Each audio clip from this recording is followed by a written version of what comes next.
$2,299. Everyone standing with me here agrees that no person working a full-time job should be struggling to survive. No person working a full-time job should be struggling to pay their rent, to feed their kids, or to cover their medical emergencies.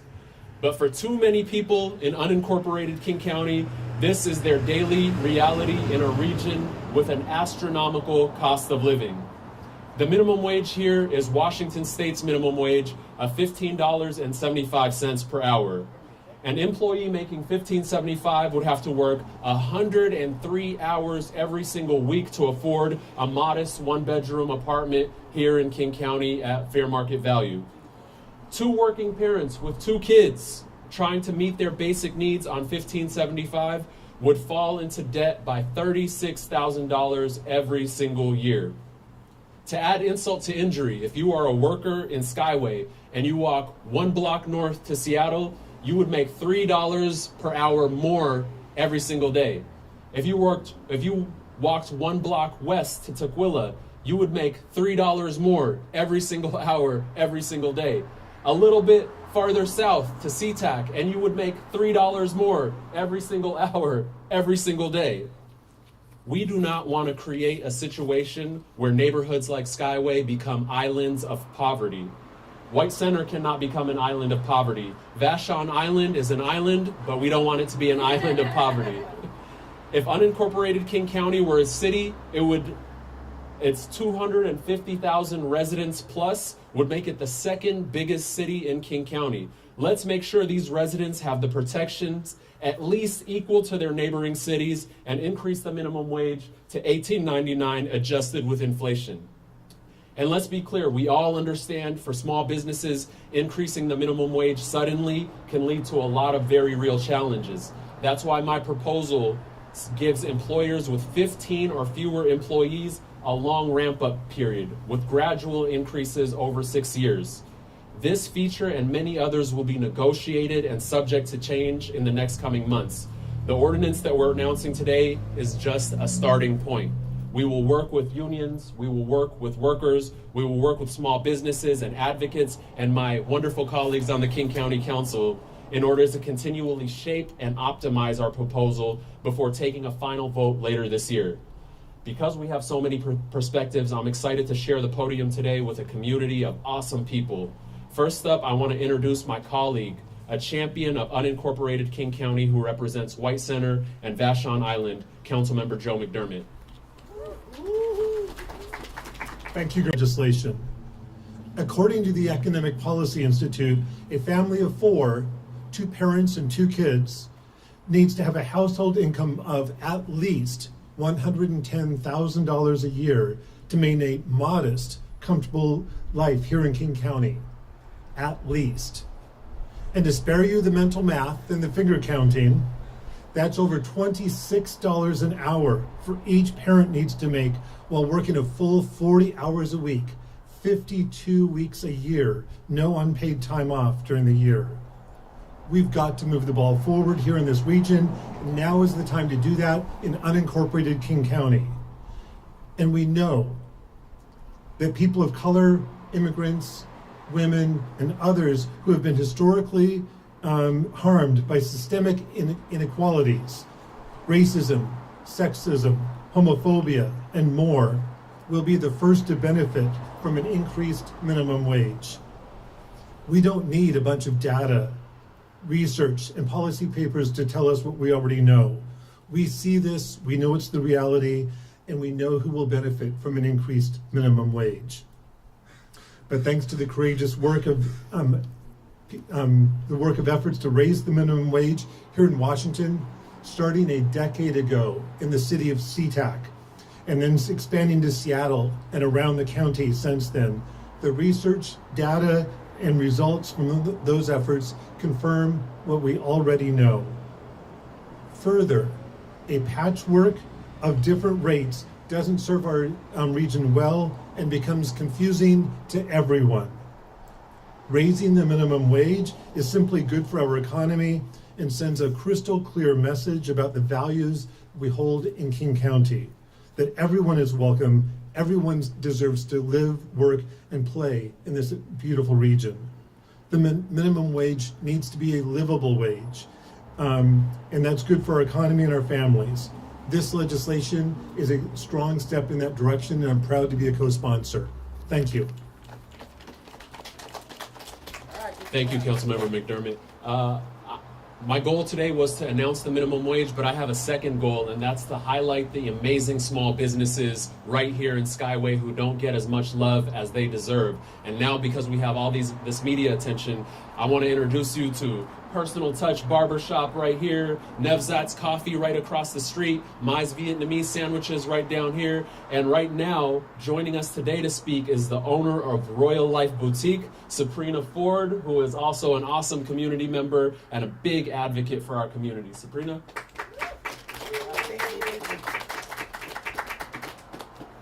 All right, guys. I'm going to take this down a little bit because I'm a little short in there. So, I know I got 3 minutes. I'm going to work that out. But I also want to not forget Muhammad, who helps our youth for the driving school right there. He's really good that works in the community. So I'm going to start this off with, my name is Sabrina Ford. I am the business owner of Royal Life Boutique, and I'm also over the 501c3 R&R Outreach. And what we do is we made a major impact in this community. One, during the time when all the doors were shut, we were able to keep ours open because we were feeding the community. We started out with 150 people. We went from 150 people to 3,000 people, and we're still high in numbers. That's how many people need some service, need some increase, need some help with their financial, their housing, their just taking care of life in general. So I wrote a word down that came to me. It's called oppression. And I wrote the meaning: control, abuse, a region shattered by oppression, slowly killing your own people. And the reason why I chose that word is because $15 and some change is not enough. And even the increase that we're asking for, which is basically $19, it really still isn't enough, but it's better than $15. And I'm sure you all would agree with that. And on top of all of this, I'm speaking on behalf of the small businesses that are not in hospitality, and no disrespect to hospitality, but they get tips. So they get the increase that's over the $18.99 an hour. I'm talking about those of us that literally are busting our butts to keep the doors open to serve your aunties, your cousins, your uncles, your nieces, your nephews, and guess what? You're just one hop skipping away from being caught up in the same position. We never know when we're going to lose what we got. And that's why this is so important to get out and vote for the increase. But remember, don't hurt hospitality, because hospitality gets more than $18.99 an hour. I really want to focus on the small business owners who are literally like our nail shop, like our faux shop, like our school, our barber shops. We literally need your help to really increase this. Everywhere is growing up. Nothing's going down. So in this season, I'm looking for a breakthrough, and I hope you're looking for a breakthrough, because this is not only affecting one person, this is not only affecting one color, this is affecting everybody, and the number will not stop or change unless we do something about it. Woo. Signing off.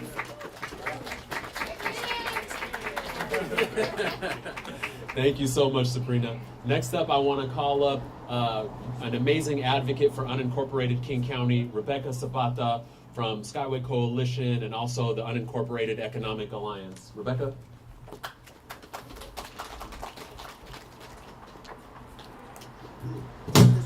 Sorry. Yes, my name is Rebecca Zapata. I'm a passionate community advocate and executive director of Skyway Coalition. Skyway Coalition is a community-driven organization founded and stewarded by several local serving organizations and leaders. Our nonprofit is building on decades long of advocacy that has been happening across Skyway. We are committed to engaging in a collaborative model for neighborhood development through relationship building, trust, and collective impact. Our core programs are advocacy, affordable housing, and economic growth. We want to see a diverse, civically engaged community that uplifts the voices of those that are most impacted by the systems and policies that are not built to serve communities of color. We aim to engage and empower our Black, Indigenous, and families of color to be a part of the planning and decision-making that impacts Skyway. Skyway Coalition supports the recently introduced legislation to raise the minimum wage across unincorporated King County. Skyway has faced a legacy of neglect for far too long, with inequitable policies that have disproportionately affected our BIPOC residents. Raising the minimum wage mitigates some of the harm directed toward this community. We also have broad support for current advocacy efforts led by our White Center and Vashon unincorporated partners. They've begun to champion equitable outcomes in raising the minimum wage, including calling for tailored and phased implementation for small businesses, community-led oversight mechanisms, and a strengthening of business support services, as well as ensuring that trusted organizations are included and compensated for our integral work as we support implementing the legislations across our communities.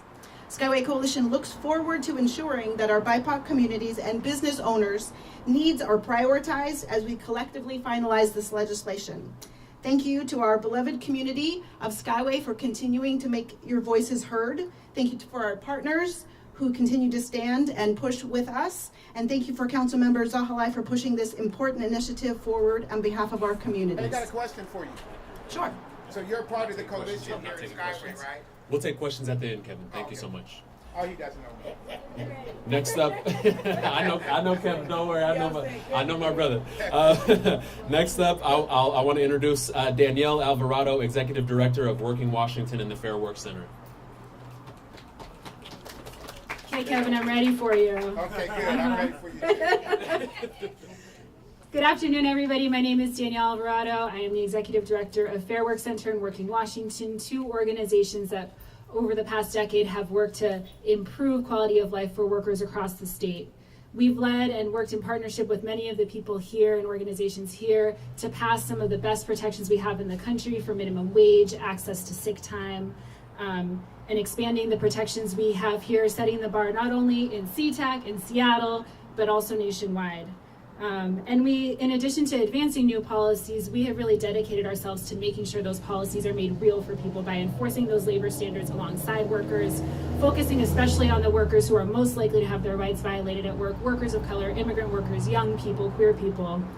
And on behalf of the workers that we organize, we're so proud to stand here today to express our support and enthusiasm for the ordinance Councilmember Zahalai has worked on with so many of us for months and is putting forward in this coming week. And we're appreciative for that leadership because it really is a crisis of affordability that we are tackling today with this policy. Like others have said, we need to do more, and this is a critical step to make sure that workers in King County are not being left behind. Increasing pay for the lowest wage workers is not just a minimum wage policy, it is a housing policy, is a child care access policy, is a health care access policy. And when we make sure that every resident in our county can afford rent, can meet their basic needs, can meet their children's basic needs, we are setting the tone and making very clear what it is that we stand for as a county.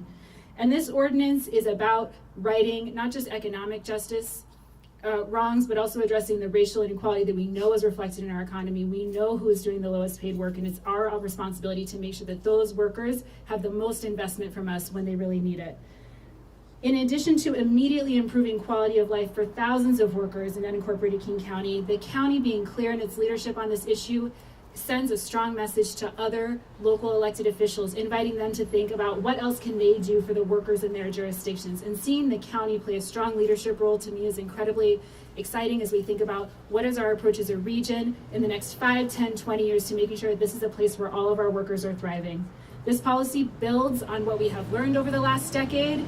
We are thinking smart, we are effective, we're thinking about what have we learned about making sure policies cover every single worker, that it thinks not just about pay, but access to full-time work, how do we protect workers to make sure that they can bring up issues at work and enforce their rights under the ordinance that we've passed. We're taking a really clear, important step and stand today as a county. We're so excited to work with Councilmember Zahalai, with the co-sponsors and the rest of the council to make sure this change becomes a reality this year. Thank you. Thank you. Next up, I want to introduce Sarah Sharon of UFCW 3000.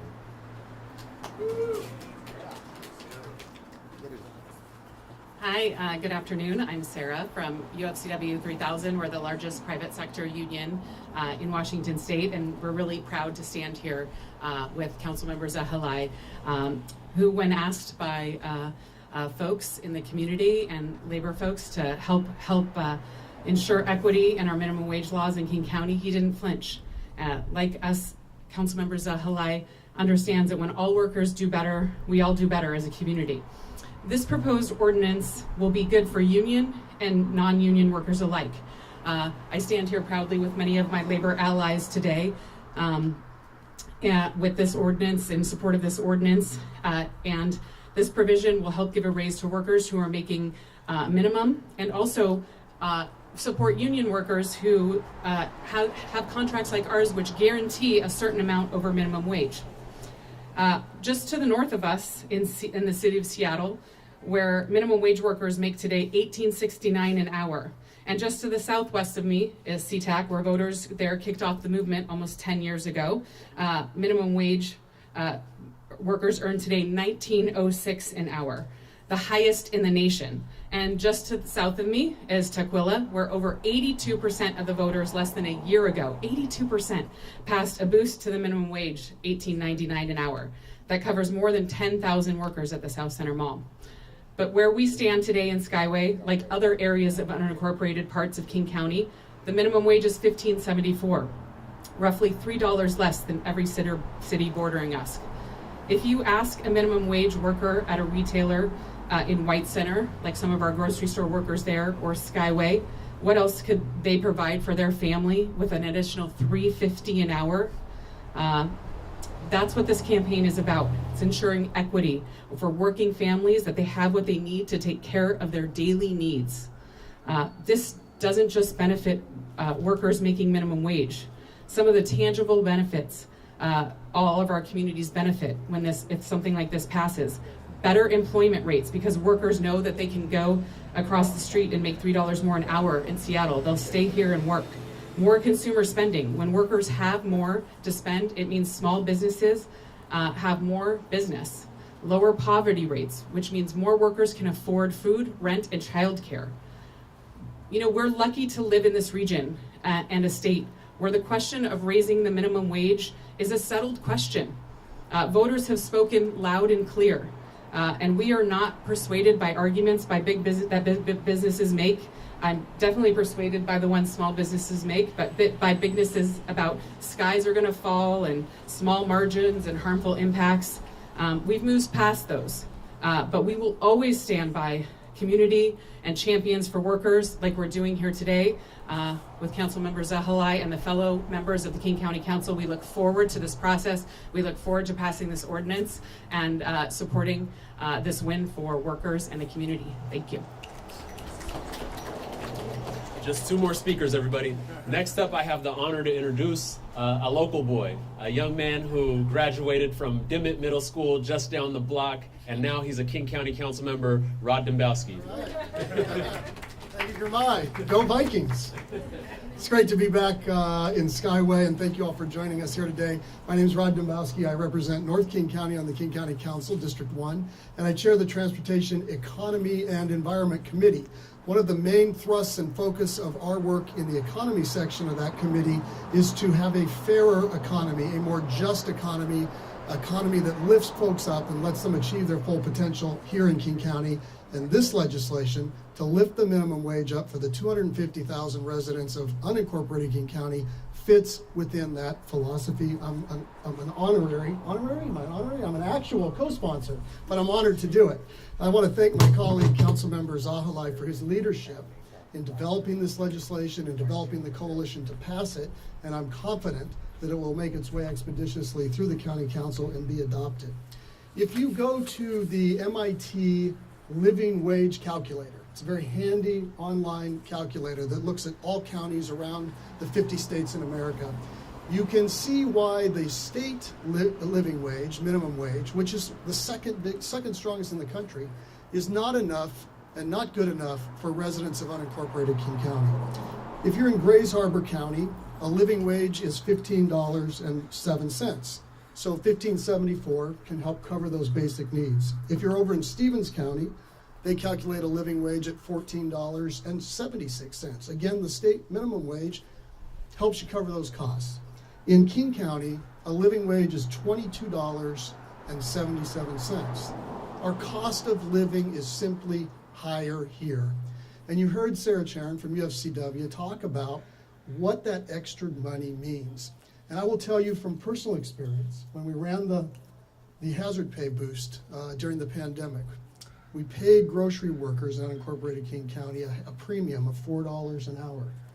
And the stories that came in to our offices about what that meant for frontline workers, how they were able to do better by their kids, how they were able to make that car payment, how they were able to maybe just go out to dinner once or twice a month.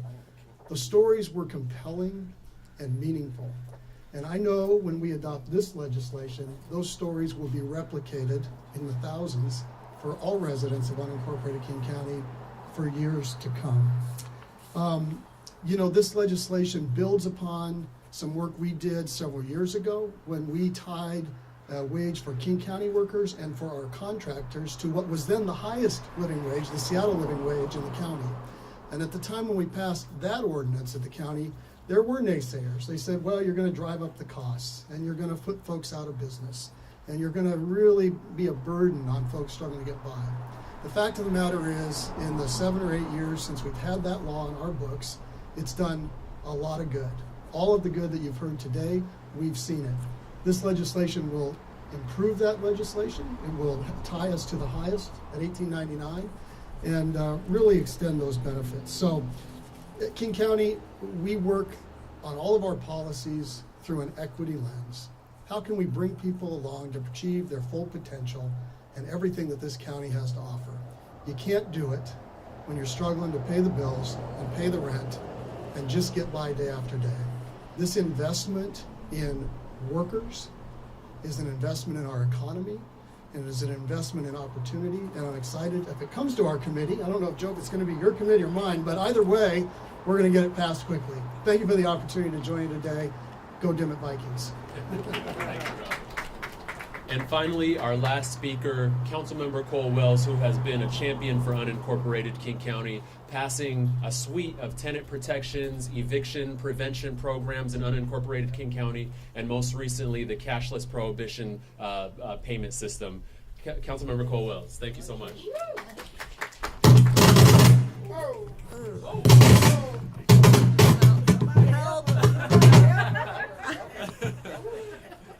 We'll turn it over. That's it. Thank you. Thank you. Am I hired? You're I hired. think this is fun. Thank you so much, Councilmember Zahalai and my colleagues and all of our labor partners, community partners, small businesses here. I have to say, over my time in public office, which I believe is now, I'm now in my 31st year. Yeah. I've seen the cost of living just skyrocket all over. And I have that historical perspective that many of you may not have. But just like our other speakers, I am very pleased to support this legislation and also to be a co-sponsor of it. We need to make sure that people can afford to live. I mean, that is just number one. And when that doesn't happen, there are health problems, there are family stability problems, there are public safety problems, just problems across the board. This legislation is so needed. Now, I'd like to give a little bit of a history lesson too, and for my labor partners here, they know this very well. We do, in fact, have the highest hourly working wage in the country, but it's not good enough, and it's really depressing to think about that in other states. But I even though it's tied to inflation and it increases every year, I think this year was a 2% increase, we are in a situation where people cannot afford to have a single job, especially if they are the single pay earner in their family. But even with two wage earners, it's very difficult. I can remember vividly, and I'm sure some of our labor partners here will remember that, in 1998, 25 years ago, the voters of the state approved minimum wage tied to inflation. So there's a COLA, it goes up every year. The legislature, and I was in the state senate at the time, does not have to decide how much to do it, if they do it at all. So that was revolutionary 25 years ago. And I think that many of us, I may be the oldest person here today, but I think many of us can still remember a time in which we were ourselves barely making ends meet. And I certainly remember that. The stress is significant. I was a single parent of 5 children, 2 of them twins, and I struggled all the time, even though I was in professional so-called positions. It was extremely tough.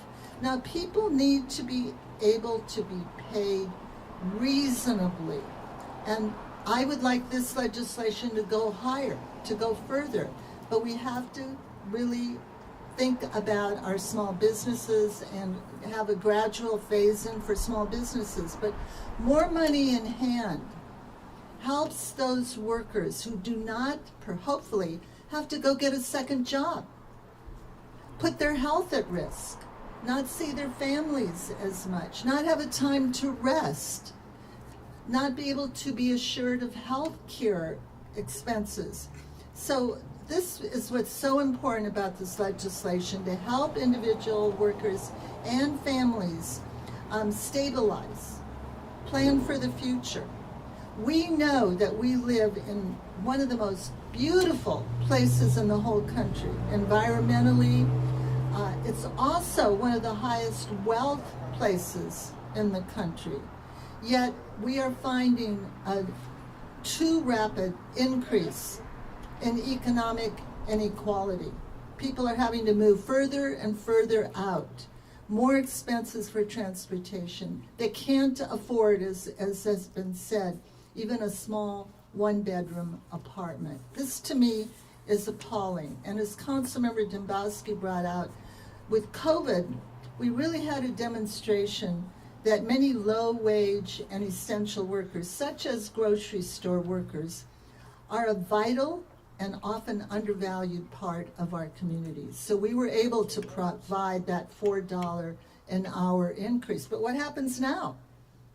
High inflation, a lot more expenses, not getting that $4 increase an hour. So I believe, as a council member who represents a corporated part of the county, my district's in Seattle, not in unincorporated King County, but we all need, all of our council, our citizens, our business community, everybody, to be able to do what we can to support workers across the region. And unfortunately, 250,000 of our residents are getting left out. So I enthusiastically, completely support this legislation. And I thank all of our labor partners, my colleagues on the council, our small businesses, community members who will get out there and help us get through the council. Thank you, Councilmember Zahala. Thank you. Thank you so much. I'll take a couple questions. Okay. First Kevin. question. Yeah, so I got a question. So I'm a homeowner in Yes, this sir. area, Yes, sir. and I own a house down in Lake Ridge, worth $1.5 million. But every time I turn around and it's time to pay my water bill, the Skyway, water, just like up in all this area, water costs more here than it does in the city True. of Seattle. True. So I'm proposing to all of you guys standing there that you guys propose that Seattle takes over this because they can do a better job and save us money. Second of all, let's also do this. Most of these people, I find, King County is the 6th largest county in the whole country. Sixth largest. And it's named after Martin Luther King. And I find it very interesting. You took your time to come up here in a more poorer area of King County to propose to businesses that can't even afford to even stay open because of high rent, high water costs. But you come up here. You didn't go over to Bellevue. That's a part of King County too.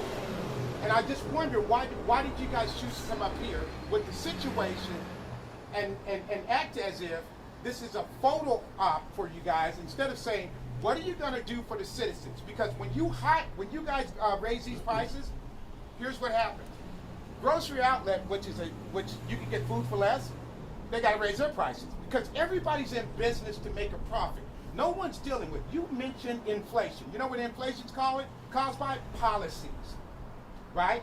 It's caused by elected officials. People with jobs don't raise, and they're not responsible for inflation. You guys are. And your politicians are. She's been in office almost as long as Joe Biden. She said 30-something years, right? Right, 31 years. So my point is, folks, you got to step it up. If you guys are really for the people, go down here to Skyway Water Department, take over Skyway Water Department. You know what it costs me, even if I don't spend no water? It costs me $200 a month. $200 every single month. 12 months in a year, right? So you know how much that's cost. I don't even have to even use no water. And you guys are allowing that to happen. My friends who live in Seattle is paying like $30 a month for water. Come on. So if you guys really want to help us up here, I live here, and you guys don't. You know, many of you don't, right? Next time, think about King County, the 6th largest county in the country, that primarily you're proposing to pass to help people based off of these small businesses. These ain't no Boeings. You're not in front of Boeings proposing anything. You're in front of small businesses that are barely making it. And I think that's not cool. I think what you guys should do is revamp, rethink, and reconsider. There's things you can do to help small businesses so that they can afford to raise theirs. So no one proposed that. All you're doing is passing the buck down the street, kicking the can down the street to these businesses. And you're telling them to make sure these people are okay, and you have no political proposals to say how you're going to help a business. Thank you, Kevin. Thank you. Thank you, Kevin. So Kevin is always tough, but he's always fair, and I didn't hear a single lie in there. So thank you for saying that. So we're here in Skyway as opposed to Bellevue because King County only has jurisdiction for these types of labor standard policies in unincorporated areas. So if people are wondering why come to Skyway, it's because this is where we have jurisdiction to do something like this. But everything else Kevin said about the disinvestment of this neighborhood of Skyway is something that I've been preaching since the day I got on the council. This is a neighborhood that is between Seattle and Renton and has the highest proportion of African Americans in the entire state of Washington. 98178, this zip code, has the highest proportion of black people in the entire state of Washington. But if you look at the types of services Skyway gets, if you look at the property taxes people pay here, if you look at the water bill people pay here, it is absolutely true that this is an unfair setup for this neighborhood. And that's why the moment that my office got into this council, Skyway has been our #1 priority. I've worked with my colleagues to, for the first time, get $10 million to build the first community center in Skyway. For the first time, invest $6 million to expand public transportation up here. For the first time, invest $10 million for affordable housing. For the first time, work with my colleague, Councilmember Cole Wells, to pass a suite of tenant protections and eviction moratoriums. For the first time, set up a participatory budgeting program so that residents of this neighborhood can distribute $10 million within their own neighborhood and they get to decide how to do it. So over and over again, we've been trying to elevate this neighborhood because what Kevin says is absolutely right. The disinvestment is real. And when you're talking about disinvestment in the area that has 70% people of color, the highest proportion of black people in the state, that's textbook systemic racism.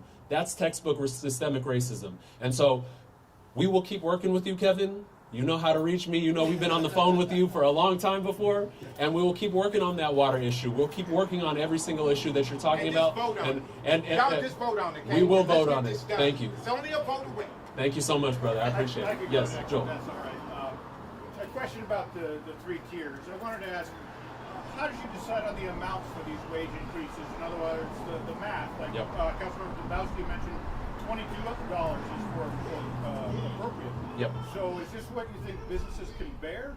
Or is this just to bring workers in line with surrounding communities? What's going on? We wanted for people who live and work in Skyway to not have the surrounding areas completely outpace them when it comes to wage. And so we wanted to mirror it. We know SeaTac is $19, we know Seattle is $18.69, and we know Tequila is $18.99. We wanted to be in that middle group with the surrounding neighborhoods. So we didn't want to far outpace it. We know unincorporated King County tends to have less commercial activity, less foot traffic, less of an economic engine, and so we didn't want to go far beyond. But we did want to make sure that you don't suddenly walk one block into Skyway and suddenly the minimum wage drops off by $3 an hour.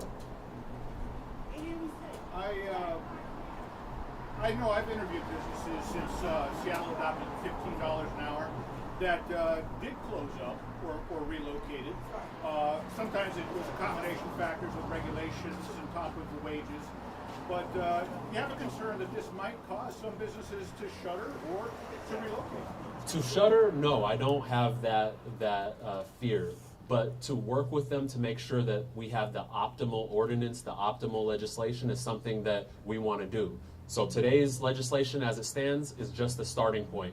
We're going to work with our labor partners. We're going to work with the small businesses like Sabrina and all the other small businesses that are here. We're going to work with the minimum wage advocates and my colleagues on the King County Council to land in a place that both protects workers but also supports our small business community. Can I ask a real quick question? Yes, Sabrina. So earlier today, You want the microphone? oh, I guess I can. Yeah, come on now. I just want to share this, guys, because earlier today, the owner of this location, she is a woman-owned organization or business. She's Beachcombers, and 99% of her employees are black.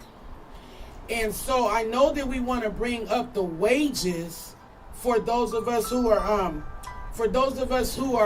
actually, non-hospitality. So how are we going to make it work where those that own hospitality is not affected by our increase for those of us who are not hospitality? Because they get tips, and they tips be nice. Because when people drink, they get friendly, and we being real. So how do we make this work and not crush?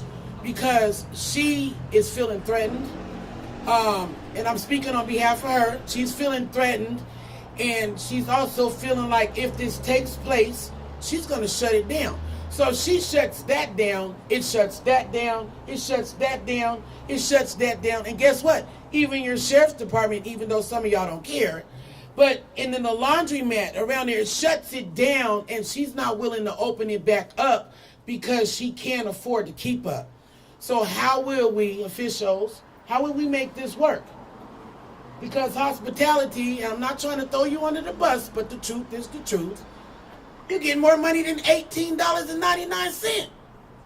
So I just want to know how we're going to work that out. And work it out as a community and investing with one another and supporting one another. And as you said, the color of skin. Because so when that door's shut, that's a whole lot of black folks out of jobs. Because that's what she mainly hires. So I'm just saying, okay? Hey, Councilmember, I propose that you lower in these areas all of these businesses' taxes. Okay? So you can offset for them to be able to raise up, the wages for there has to be an offset. Nobody's in business to not make a profit. Those are called nonprofit organizations. These are not nonprofits. So you're gonna have to propose something that you give them incentive to be able to do it. So it has to be something together. It can't just be they have to take on the brunt. Just like when the pandemic hit and all y'all was making us landlords, make sure that those people who wasn't paying nothing, you guys were making us lose our property. Because you know why? Because you wouldn't let us evict people. And so you know what the highest foreclosures that are happening right now in this country? Landlords.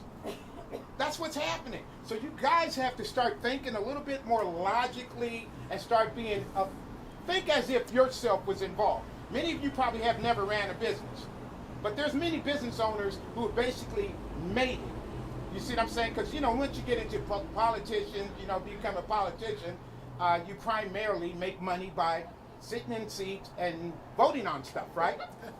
But after that, that's not the same as having to deal with us. Because your money's, I'm not making no fun about you guys, but I'm just saying, it's been happening that way for a long time. Make sure, if you're going to propose an increase, you do something for these businesses that offsets what because it's almost like you guys are acting like the communists, the mafia. You're gonna have to do this. You can't do that. Okay? This is a republic. You like to keep on calling this a democracy. We don't have a democracy. It's a republic for which it stands, one nation under God, for liberty and justice for all, right? That's what we're in. So let's keep doing that, okay? Thank you, Kevin. Thank you. Thank you so much. Yes, you all are getting a preview of the vibrant policy debate that we're going to be having over the next couple of months. This is an example of the conversation that we're going to have. Like I said before, today's a starting point. It's a proposal. We're going to take it through committee. We're going to deliberate. We're going to discuss. We're going to hear from Kevin. We're going to hear from Sabrina, and we're going to land in a good place. Yes? The timeline on when you expect this to come for a vote?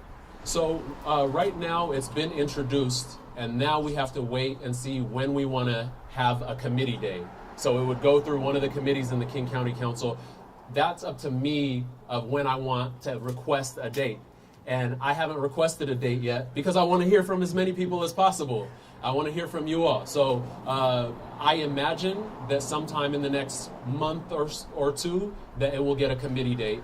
And then after that, we'll workshop it for a couple of months, and then it would pass hopefully before the end of the year, but it might slip into next year as well. Oh, good. What about my water? When are you guys going to start working on that? That's a you and me, Kevin. Okay, I'm your council member. You're my constituent. All right. Let's talk and let's figure that out. Okay, cool. Yeah, please. Rob. If I can, Sabrina, thank you.